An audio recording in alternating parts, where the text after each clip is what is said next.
আজ সকালে চুল কাটার পরে বাসায় ফিরতেছি, হঠাৎ কোন হারামি যেন একটা ধাক্কা মারলো। সুজাক গিয়ে একটা মেয়ের উপর পড়লাম।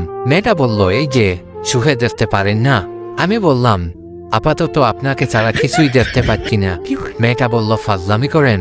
আমি বললাম, আপনি আমার বউ না বিয়ান লাগেন যে আপনার সাথে ফাজলামি করব। মেয়েটা বলল, স্টুপিড একটা। আমি বললাম, আমার মাও তাই বলে। মেয়েটা বলল, আমার হা করে কি দেখছেন? আমি বললাম, দেখছি না, ভাবছি। মেয়েটা বলল, মানে? আমি বললাম, ভাবছি যে আপনি যখন ছোট ছিলেন নিশ্চয়ই হাফ প্যান্ট পরতেন, তখন দেখতে অনেক সুন্দর লাগতো মনে হয়। মেয়েটা বলল, সি অসভ্য কোথাকার। আমি বললাম, আমার বান্ধবীরাও তাই বলে। মেয়েটা বলল, উস বিরক্তিকর। আমি বললাম, আমার ছোট ভাইও তাই বলে। এবার মেয়েটা বলল, ইস আপনি যে কি না। আমি বললাম, কি? মেয়েটা বলল, হারামি একটা।